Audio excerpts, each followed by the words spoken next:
राम राम राम राम राम राम राम राम राम नारायण नारायण। संबंध सिद्ध भक्त के 5 लक्षणों वाला चौथा प्रकरण आगे के 17वें श्लोक में आया है।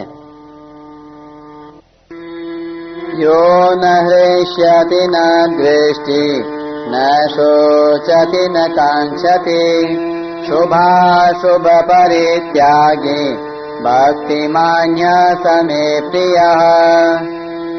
जो न कभी हर्षित होता है, न द्वेष करता है, न शोक करता है, न कामना करता है, और जो शुभ अशुभ कर्मों में राग द्वेष का त्यागी है, वह भक्तिमान मनुष्य मुझे प्रिय है।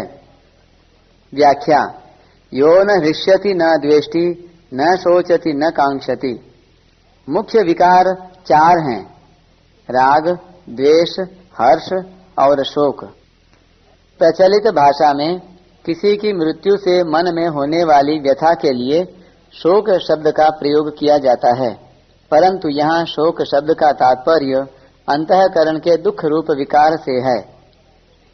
सिद्ध भक्त में ये चारों ही विकार नहीं होते। उसका यह अनुभव होता है कि संसार का प्रतिक्षण वियोग हो रहा है और भगवान से कभी वियोग होता ही नहीं। संसार के साथ कभी संयोग था नहीं, है नहीं, रहेगा नहीं और रह सकता भी नहीं। अतः संसार की कोई स्वतंत्र सत्ता नहीं है। इस वास्तविकता का अनुभव कर लेने के बाद जड़ता का कोई संबंध न रहने पर भक्त का केवल भगवान के साथ अपने नित्य सिद्ध संबंध का अनुभव अटल रूप से रहता है। इस कारण उसका अंतःकरण राग द्वेष आदि विकारों से सर्वथा मुक्त होता है। भगवान का साक्षात्कार होने पर ये विकार सर्वथा मिट जाते हैं। साधनावस्था में भी साधक ज्यों-ज्यों साधन में आगे बढ़ता है, त्यों ही त्यों उसमें राग द्वेष आदि कम होते चले जाते हैं। जो कम होने वाला होता है वह मिटने वाला भी होता है। अतः जब साधनावस्था में ही विकार कम होने लगते हैं, तब सहज ही यह अनुमान लगाया जा सकता है कि सिद्धावस्था में भक्त में ये विकार नहीं रहते, पूर्णतया मिट जाते हैं। हर्ष और शोक दोनों राग द्वेष के ही परिणाम हैं। जिसके प्रति राग होता है उसके संयोग से, और जिसके प्रति द्वेष होता है उसके वियोग से हर्ष होता है। इसके विपरीत जिसके प्रति राग होता है उसके वियोग या वियोग की आशंका से, और जिसके प्रति द्वेष होता है उसके संयोग या संयोग की आशंका से शोक होता है। सिद्ध भक्त में राग द्वेष का अत्यंताभाव होने से स्वतः एक साम्यावस्था निरंतर रहती है, इसलिए वह विकारों से सर्वथा रहित होता है। जैसे रात्रि के समय अंधकार में दीपक जलाने की कामना होती है, दीपक जलाने से हर्ष होता है, दीपक बुझाने वाले के प्रति द्वेष या क्रोध होता है, और पुनः दीपक कैसे जले ऐसी चिंता होती है। रात्रि होने से ये चारों बातें होती हैं, परंतु मध्याह्न का सूर्य तपता हो तो दीपक जलाने की कामना नहीं होती, दीपक जलाने से हर्ष नहीं होता, दीपक बुझाने वाले के प्रति द्वेष या क्रोध नहीं होता, और अंधेरा न होने से प्रकाश के अभाव की चिंता भी नहीं होती। इसी प्रकार भगवान से विमुख और संसार के सम्मुख होने से शरीर निर्वाह और सुख के लिए अनुकूल पदार्थ परिस्थिति आदि के मिलने की कामना होती है। इनके मिलने पर हर्ष होता है, इनकी प्राप्ति में बाधा पहुंचाने वाले के प्रति द्वेष या क्रोध होता है, और इनके न मिलने पर कैसे मिलें ऐसी चिंता होती है। परंतु जिसको मध्याह्न के सूर्य की तरह भगवत प्राप्ति हो गई है, उसमें ये विकार कभी नहीं रहते, वह पूर्ण काम हो जाता है। अतः उसको संसार की कोई आवश्यकता नहीं रहती। शुभाशुभ परित्यागी ममता, आसक्ति और फलेच्छा से रहित होकर ही शुभ कर्म करने के कारण भक्त के कर्म अकर्म हो जाते हैं। इसलिए भक्त को शुभ कर्मों का भी त्यागी कहा गया है। राग द्वेष का सर्वथा अभाव होने के कारण उससे अशुभ कर्म होते ही नहीं। अशुभ कर्मों के होने में कामना, ममता, आसक्ति ही प्रधान कारण है। और भक्त में इनका सर्वथा अभाव होता है, इसलिए उसको अशुभ कर्मों का भी त्यागी कहा गया है। भक्त शुभ कर्मों से तो राग नहीं करता और अशुभ कर्मों से द्वेष नहीं करता।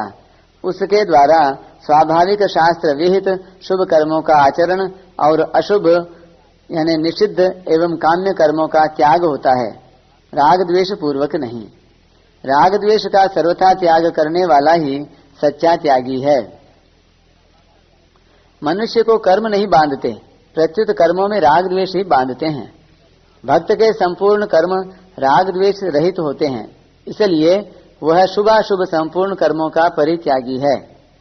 शुभाशुभ परित्यागी पद का अर्थ शुभ और अशुभ कर्मों के फल का त्यागी भी लिया जा सकता है, परंतु इसी श्लोक के पूर्वार्ध में आए न हृष्यति न द्वेष्टि न शोचति न कांक्षति पदों का संबंध भी शुभ और अशुभ कर्म फल के त्याग से ही है, अर्थात अनुकूल और प्रतिकूल कर्म फल के त्याग से ही है।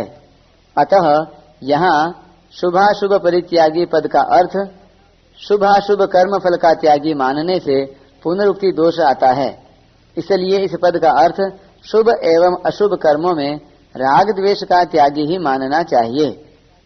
भक्तिमान यह समय प्रिय, भक्त की भगवान में अत्यधिक प्रियता रहती है। उसके द्वारा स्वतः स्वाभाविक भगवान का चिंतन स्मरण भजन होता रहता है। ऐसे भक्त को यहाँ भक्तिमान कहा गया है। भक्त का भगवान में अनन्य प्रेम होता है, इसलिए वह भगवान को प्रिय होता है।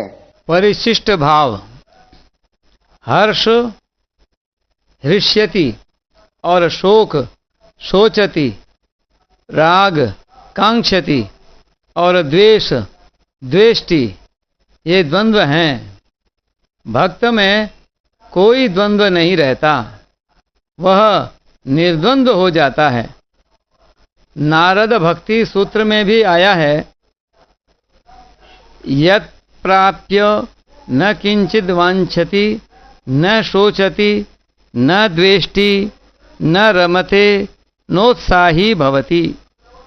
जिस भक्ति के प्राप्त होने पर भक्त न तो किसी वस्तु की इच्छा करता है, न शोक करता है, न द्वेष करता है, न किसी वस्तु में आसक्त होता है और न उसे किसी वस्तु की प्राप्ति में उत्साह हर्ष होता है।